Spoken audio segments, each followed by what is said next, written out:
If 2020 had a face, it might look a little bit like this. When Josep Bartomeu became Barcelona president in January 2014, he inherited arguably both the biggest and the best club in world football. This was Barca's most frequent starting 11 in Bartomeu's first full season, the 2014-15 campaign, featuring the likes of Piqué, Alves, Busquets, Xavi, Neymar and Messi. Meanwhile, players such as Andres Iniesta and Luis Suarez registered in excess of 40 appearances as well. In the forms of Messi, Suarez and Neymar in attack, who scored a combined total of 122 goals that season, and Busquets, Xavi and Iniesta in midfield, Barcelona had one of the best attacking and midfield trios to have ever graced the sport, all in the same side. It should come as little surprise then that Luis Enrique's side beat Real Madrid to the La Liga title, defeated Athletic Club in vintage fashion to win the Copa del Rey, and fairly comfortably disposed of Juventus in the Champions League final, as Barcelona became the first European team to win 2 continental trebles, having done so first under Pep Guardiola in the 2008-09 season. This was the Barcelona team that Josep Bartomeu inherited in 2014. In the space of just 6 years, Barcelona's demise, given the calibre of the players at the club in 2014, is quite remarkable. Barcelona haven't won the Champions League since 2015, they have failed to replace key players or maximise the talent coming through La Masia, and only the sheer genius of Lionel Messi has managed to repeatedly keep the club in the hunt for the La Liga title. In the 5 seasons since their last European crown, Barcelona have lost 2-0 to Atletico Madrid, 3-0 to Juventus, 3-0 to Roma, 4-0 to Liverpool, and most recently, of course, 8-2 to Bayern Munich. It is a worrying trend of increasingly dreadful performances and results in Europe's premier knockout competition, and it is reflective of the wider demise of FC Barcelona, one which has been slow to emerge when looking in from the sidelines, but has been taking hold for many years now on the inside. To understand the situation at Barcelona and the circumstances surrounding the club's beleaguered president Josep Bartomeu, you have to have an understanding of the political machinations of FC Barcelona. Here in the United Kingdom, where most of our viewers are from, and indeed across much of the world, football clubs are run by owners or chairmen. Either an owner buys a club and calls the shots themselves, or they buy a club and appoint a chairman or chief executive to run the club for them. West Ham, for example, is both co-owned and run by David Gold and David Sullivan. Meanwhile, Manchester United are owned by the Glazer family, but the day-to-day management of the club is managed by the club's vice-chairman Ed Woodward. Now, both of these regimes, at West Ham and Manchester United, have been met with opposition from supporters at times, but there is very little that supporters can actually do to combat the way in which their club is run, and indeed, who runs the club. They can vote with their feet, of course, by cancelling their memberships or season tickets, but with the global appeal of the Premier League, you're only likely to be replaced by a tourist who spends more in their one-off visit to the ground and is financially, therefore, more preferable to the people you're trying to hurt. This isn't the case at FC Barcelona. Barcelona are owned by the supporters in the form of socios or members who pay into the club for the privilege of getting preferential ticket access, the ability to buy a season ticket, and a vote on various issues surrounding the club. The most important vote of all is the presidential election, held every 6 years, which would be akin to supporters of Premier League teams having the chance to vote on their club chairman every 6 years, except at Barca, since the fans own the club, there is no one above the president. All this democracy, somewhat inevitably, leads to a great deal of politicking. Bobby Robson summed up his time at the Camp Nou by stating, "It was a highly political environment and I wasn't a political animal." It is always a highly political environment at Barcelona, as presidents battle not only to bring the best players to the club and ensure the brightest possible short and long-term future, but also for popularity and to secure re-election. The electoral cycle makes Barcelona a bit like a nation-state, and just as a president or prime minister has an opposition, so too does the incumbent Barcelona president, sometimes more than one, who are never afraid to critique or look to turn the knife when the opportunity presents itself. Just as it is Keir Starmer's job to scrutinise and offer an alternative policy to Boris Johnson's government as leader of the opposition in the United Kingdom, those who are seeking election in the upcoming Barcelona presidential elections do the same to the incumbent president. No one better surmises the internal conflict and politics of FC Barcelona than Sandro Rosell. In 2003, Rosell joined forces with Joan Laporta as the latter's vice president, and together the duo won a large majority which saw Laporta elected. One of Rosel's election pledges had been to bring David Beckham to the Camp Nou, who ended up signing for fierce rivals Real Madrid, and in 2005, Rosel resigned as vice president along with 5 other board members and became a vocal critic of Joan Laporta's presidency. Rosel wrote a book attacking Laporta's leadership of Barca in 2006 entitled Welcome to the Real World, but his timing wasn't great, as within weeks, Barca won the Champions League for the first time since Johan Cruyff's dream team did so in 1992. Laporta's presidency lent heavily on the teachings and footballing philosophies of Cruyff, and this would pay dividends for Barcelona. Laporta's major signings like Ronaldinho, Deco and Samuel Eto'o proved to be big hits in Barcelona. His 2 risky managerial appointments, Frank Rijkaard and Pep Guardiola, proved to be masterstrokes, and La Masia produced a virtually unprecedented crop of young talent such as Xavi, Iniesta and Messi, all of whom made seamless transitions into the first team during this time. Laporta's major signings like Ronaldinho, Deco and Samuel Eto'o proved to be big hits in Barcelona. His 2 risky managerial appointments, Frank Rijkaard and Pep Guardiola, proved to be masterstrokes, and La Masia produced a virtually unprecedented crop of young talent such as Xavi, Iniesta and Messi, all of whom made seamless transitions into the first team during this time. The end result was the most successful Barca presidency of all time, and in my opinion at least, the assembling of the best football team of all time. And Barcelona's ability to cling on to success and greatness over the last 10 years has been relying on the legacy of Laporta's regime, and the players that were promoted from La Masia during his time at the club. Despite the many successes, Laporta wasn't without his controversies. Although Laporta is a self-confessed Catalan nationalist who has supported Catalan independence from Spain, it emerged in October 2005 that Laporta's brother-in-law and fellow board member, Alejandro Echeverria, was a member of the Francisco Franco National Foundation, a fairly extreme group which seeks revisionism and a more positive depiction of Spain's former fascist dictator. Having initially denied the allegations, Laporta then accepted them, but whilst his brother-in-law resigned from the Barcelona board, he remained involved in certain aspects of the running of the club. Laporta also faced allegations of harbouring authoritarian ideas, accusations of financial mismanagement, primarily by Sandro Rosell, and he was held responsible for the struggles of Barcelona's basketball team, all of which led to an unsuccessful vote of no confidence in 2008, and ultimately to him losing the presidential election to Rosell in 2010. Somewhat ironically, Josep Bartomeu was head of the basketball section of Barcelona during Joan Laporta's presidency, and in 2010 he became vice president, having run alongside Sandro Rosell. In 2017, Rosell was jailed without bail, primarily due to money laundering investigation, which related to the signing of Brazilian superstar Neymar. He had resigned as president in January 2014 when the investigations began, and he was replaced by his vice president, Josep Bartomeu, who was re-elected as Barcelona president in July 2015 with 54% of the votes. His re-election was controversial and drew criticism from many Barcelona fans, with former president Joan Laporta having been the favourite and also apparently the preferred candidate of Barcelona captain and icon Lionel Messi. Bartomeu carried much of the baggage of the disgraced Rosell regime, whether it be a FIFA transfer ban, a tax avoidance scandal, or the decision to end Barcelona's charitable shirt sponsorship deal with UNICEF in favour of a lucrative deal with Qatar Airways, which led some to believe that Bartomeu was undermining the principles of the club and was therefore unfit to hold office. Critics of Bartomeu in 2015 have largely been proven right. For half a decade, Barcelona have been woefully mismanaged, seemingly losing sight of what has made the club great ever since the days of Johan Cruyff, and lacking a genuine long-term outlook.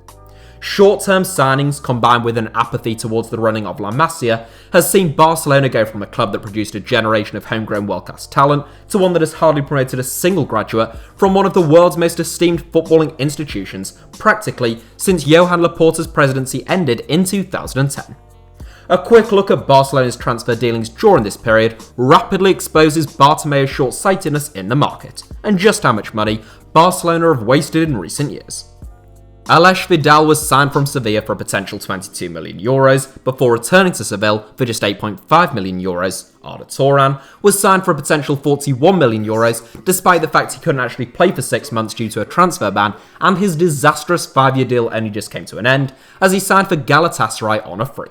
Andre Gomez arrived for a potential €55 million and was sold to Everton for £22 million within just 24 months. The club paid an initial €225 million and potentially as much as €305 million for Ousmane Dembele and Philippe Coutinho, and whilst it is of course unfortunate that Dembele has had such a hard time with injuries, Coutinho never looked like a smart piece of business at that price, and he has since been sent out on loan to Bayern Munich, where he scored twice and made an assist in a cameo appearance for Bayern as they beat Barcelona 8-2 in the Champions League. Barca paid €120 million to activate Antoine Griezmann's release clause, only for the 29-year-old Frenchman to score 9 league goals in his debut campaign. And most recently, the club paid €60 million to acquire 30-year-old Bosnian midfielder Miralem Pjanic off the back of a poor season at Juventus. Those are just some of the remarkably bad pieces of business that Barcelona have done on Josep Bartomeu's watch, and just as significant have been their departures. Club legend Xavi left in 2015, Dani Alves followed in 2016, and both Javier Mascherano and Andres Iniesta said their farewells and goodbyes in 2018. Of course, these great pantheons of Barcelona's past had to depart or retire at some stage, but there ought to have been contingency plans in place.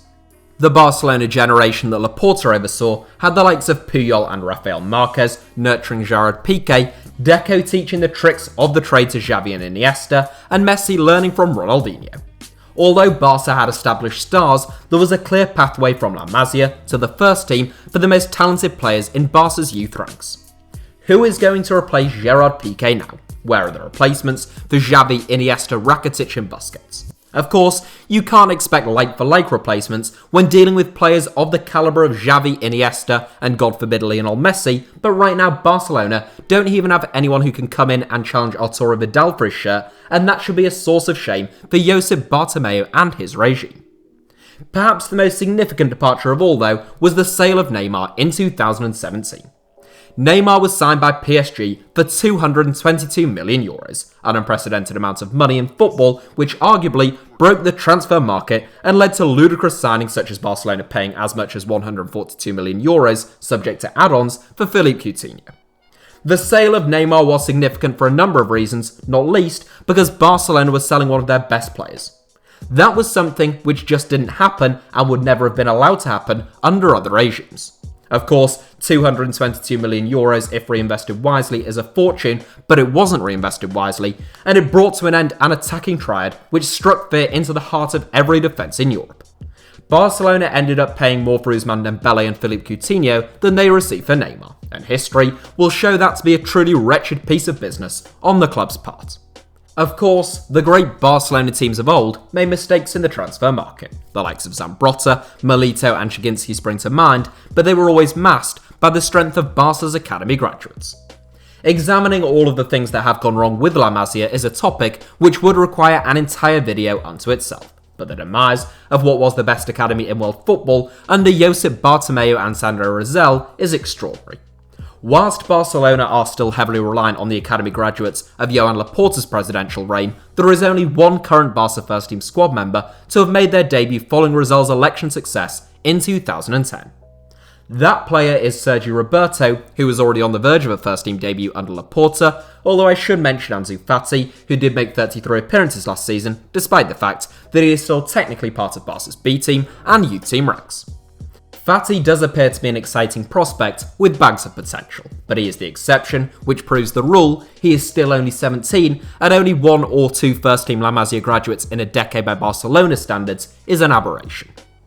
In an attempt to breathe new life into Barca's ailing academy, Josep Bartomeu launched La Masia 360 in 2016, a programme that was intended to halt the stagnation of La Masia's talent, but one that has done the exact opposite. Changes to the players' accommodation, diet and footballing philosophy have been roundly condemned by supporters, with some labelling La Masia 360 as the death of La Masia. At the root of it, from La Masia to the first team, there is a feeling that Barca have forgotten their principles under Josep Bartomeu. When Barcelona lost 8-2 to Bayern Munich, we saw a team playing basically a 4-4-2 formation with Sergio Roberto and Frenkie de Jong pushing out to the flanks and Sergio Busquets and Arturo Vidal in the middle of the park. That is virtually unrecognisable to how Barcelona shaped up when Bartomeu took charge in 2014. From top to bottom, the club has lost its way, forgotten its mantra, and what has long made Barcelona special. Barca do not always need to win every game or every trophy, and we had to expect some kind of come down from the team of 2008 to 2012 once the likes of Xavi, Iniesta and Puyol said their goodbyes. But the club hasn't built for the future. There needs to be a plan, a project, and some kind of vision in place. Under Bartomeu, Barca have made short-term Mourinho-esque signings and decisions without actually seeing any short-term results. Johan Cruyff famously said, "Quality without results is pointless, and results without quality is boring."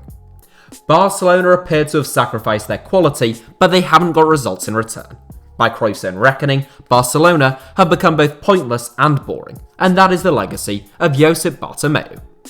As I was writing this script, news broke that Josep Bartomeu was considering resigning as Barcelona president, as fans gathered outside the Camp Nou to voice their displeasure at him and their support for Lionel Messi as the Barcelona captain seeks a move elsewhere. He should have resigned in 2017 at the latest, but if he had any honour left, he would step down now, and it is possible, of course, that he will have done by the time this video comes out. Thankfully for Barca fans, Barcelona is a club that will always have the potential to bounce back. Regardless of mismanagement, the club carries an esteem matched by few others in the world of football, and their global appeal means their commercial revenue is likely to sustain the club even in the event of a brief fall from grace and a failure to compete for the major trophies. Similarly, La Masia will always have a certain privilege given its alumni if nothing else, and with the right people in place, Barcelona can become a factory for world-class footballers once again. There are many controversies surrounding Josep Bartomeu that I haven't mentioned in this video, such as the Barcagate social media scandal, in which he is alleged to have hired a PR firm to clean up his image online and to disparage former and current staff or players who were critical of him on social media. An audit later found no evidence that the PR firm that was hired by Barcelona, known as 13 Ventures, had been brought in for that purpose, but 6 board members resigned in light of the scandal. This video would be very long if I mentioned every critique of Josep Bartomeu's presidency, but I think the crux of the problem is that Barcelona have forgotten what makes them special. The next presidential election at the Camp Nou isn't scheduled to take place until 2021, but if Bartomeu hangs on for that long, the Blaugrana will be in a solid mess. As well as reports that he is to resign, others have suggested that Bartomeu would be willing to see the likes of Rakitic, Suarez and Messi depart due to the opposition that they present to him. If Bartomeu is this crazy, Barcelona are going to be in a crisis of epic proportions. It's difficult to overstate how reliant this Barca team is on Lionel Messi. As I said in a recent video about the appointment of Ronald Koeman, if Bartomeu does resign and Barca shows signs that they are moving in the right direction, I think Lionel Messi will stay at the club. If Bartomeu hangs on, I think things get ugly. Barca may well dig in their heels and try to prevent a move, and they will lose a great deal of goodwill and respect from the world of football for their treatment of a man who has given that club so much. Hopefully this video has helped provide some insight as to why many Barcelona fans have long held a grudge against Josep Bartomeu and why things have really come to a head this summer. I have made 2 Barcelona videos very close together, so I'll try not to make a third one for some time unless something truly miraculous happens. I hope you all enjoyed this video, hit the like button if so, let me know your thoughts on Barcelona and Bartomeu's presidency in the comments, and don't forget to subscribe and turn on notifications for HITC Sevens. Oh, and if you'd like to follow me on Instagram or Twitter, the username is simply HITC Sevens on both platforms.